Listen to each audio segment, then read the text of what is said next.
here in Mountain View, California, in the heart of the Silicon Valley, in a location that really illustrates many of the contrasts and the contradictions of suburban growth, of high-tech growth, and the suburban transformations in the mid to late 20th centuries and the legacies for the future of the Green City. Behind me is what is an old orchard, an abandoned orchard, what used to be the predominant landscape of Santa Clara County and what became the Silicon Valley. A breadbasket of California, a region with thousands upon thousands of acres of fruit trees. But I'm just adjacent to a suburban office park, which is what this area became in the 1950s and the 1960s through the 1980s as semiconductor manufacturing began to take place, and this part of California became the heart of a new high-tech region for California and really for the United States. But these unassuming suburban office parks also presented a hidden danger that became apparent in the 1970s and the 1980s. The building right behind me was the home for Intel Corporation, and they manufactured semiconductors here from 1968 to 1981. And at that time, this was seen as clean industry and, really the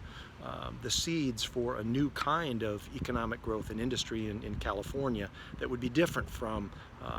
the large smokestacks of heavy industry that characterize so much of industrialism in the rest of the United States and so much of the world. Well, here in the Silicon Valley, this so-called clean industry nonetheless left a legacy of toxic pollution that only became apparent by the 1980s. In the aftermath of the fiasco at Love Canal and in the late 1970s, Americans all across the country became increasingly concerned with the possibility that there were toxics in their communities. And they began to look more carefully at the kinds of materials that were used in manufacturing products, and which were used in consumer products, which were used in household products. And it led to a spate of flowering, really, of political action and activism surrounding the issue of toxics, which we're reading about for our material for this week. That certainly was the case in San Diego. But here in the Silicon Valley, it became very clear in the early 1980s that the process of manufacturing semiconductors, the interior products for the new computer industry, left a great deal of danger behind it. Intel, in the 12 years or 13 years that it operated on this site, left literally thousands of cubic yards of toxic soils from solvents that they used in semiconductor manufacture, which leached into the soil, and which ultimately permeated into the groundwater and created, along with several other semiconductor processors here in this area, one of the largest clusters of Superfund, EPA Superfund toxic sites in the United States. This one has been leaching off toxic chemicals into the air ever since, and in 2012, after 30 years of cleanup and remediation, a final settlement was reached with some of the semiconductor manufacturers. They carted off thousands of cubic yards of soil.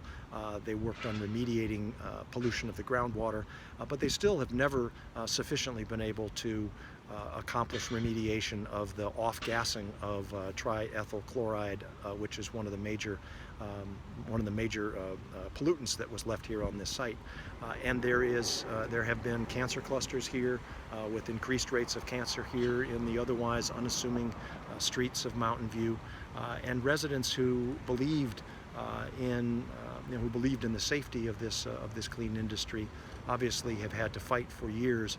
in order to feel that those industries were indeed clean and were indeed safe. So here we are in Mountain View, at the MEW Superfund site, the old Intel processing site, the Green City, the impact of manufacturing on the environment,